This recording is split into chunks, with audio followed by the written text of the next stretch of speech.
বন্ধুরা, তোমাদের শীতকালে কার কার চিকেন স্যুপ খেতে ভালো লাগে? আমার তো ভালোই লাগে গরম গরম। তো তার জন্য দেখো, আমি আজকে চিকেন স্যুপ বানাবো। তো তার জন্য কড়াইতে একটু সাদা তেল নিয়ে কয়েক টুকরো রসুন দিয়ে রসুনটাকে একটু ভাজা ভাজা করে নিয়েছি। তারপর ওর মধ্যে আমি 250 গ্রাম মতো চিকেন দিয়েছি। চিকেনটাকে দিয়ে একটু হালকা নাড়িয়ে চাড়িয়ে নিয়ে ওর মধ্যে আমি দিয়ে দিলাম 1 মগ জল। জলটাকে এই কারণে দিলাম, চিকেনটা একটু সেদ্ধ করব। তো জলটাকে দিয়ে ভালো করে নাড়িয়ে চাড়িয়ে নিলাম। নিয়ে এবার এর মধ্যে আমি 1 চামচ মতো নুন দেব।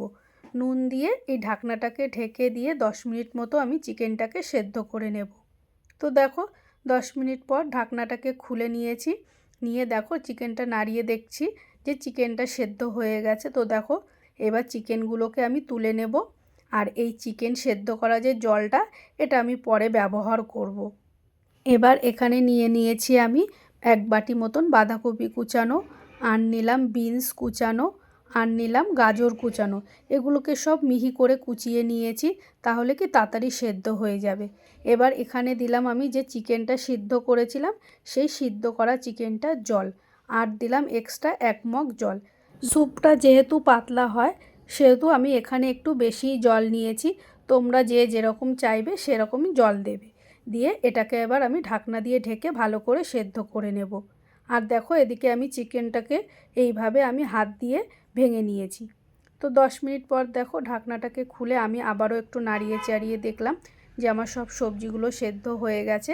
এবার এর মধ্যে দিলাম আমি স্বাদ মতো নুন। অল্পই নুন দিলাম, যেহেতু আগে দেওয়া ছিল।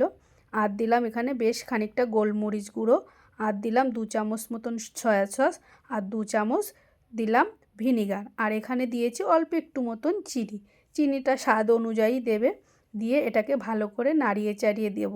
দিয়ে এবার এর মধ্যে দিলাম আমি 2টো ডিম, আর কুচানো ওই চিকেন, আর দেব বেশ খানিকটা বাটার। বাটারটা দিলে বেশ ভালোই টেস্ট হয়।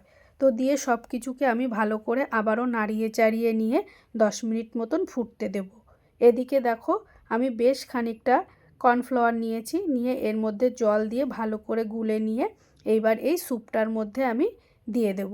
দিয়ে আবারও বেশ খানিকক্ষণ নাড়িয়ে চাড়িয়ে নেব, যাতে সব কিছু ভালোভাবে মিশে যায় এবং সেদ্ধও হয়ে যায়। তো দেখো, সব কিছু ভালো করে আমি মিশিয়ে নিয়েছি। তো আমার স্যুপ কিন্তু পুরোপুরি রেডি হয়ে গেছে। তো দেখো বন্ধুরা, আমি স্যুপটাকে নামিয়ে একটা পাত্রে নিয়ে নিয়েছি। আর এদিকে নিয়েছি আমি 2টো ব্রেড, একটু বাটারে আমি সেঁকে নিয়েছি, আর সঙ্গে নিয়েছি একটা ডিমের পোচ। তো বন্ধুরা, তোমাদের এই চিকেন স্যুপ রান্নাটা কেমন লাগলো আমাকে অবশ্যই কমেন্ট করে জানিও। আর যদি তোমাদের ভালো লেগে থাকে, অবশ্যই একটা লাইক ও শেয়ার করে দিও। আর হ্যাঁ, সাবস্ক্রাইব করতে কিন্তু একদম ভুলো না।